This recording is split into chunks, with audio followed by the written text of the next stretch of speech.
Mula pa kahapon ay 24 oras na ang paghahanda at pagluluto ng lechon dito sa La Loma. Dito lang sa lechon na ito kung saan tayo naroroon ay kaya nila magluto ng hanggang 1,000 lechon sa 24 oras na operasyon. Ayon sa presidente ng La Loma Lechoneros Association na si Mr. William Chua, masigla daw ang kanilang industriya ngayong taon.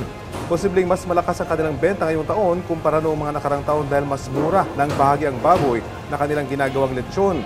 Hindi na ganun kalaki ang problema sa African swine fever at marami silang napagkukunang mga backyard hog raiser.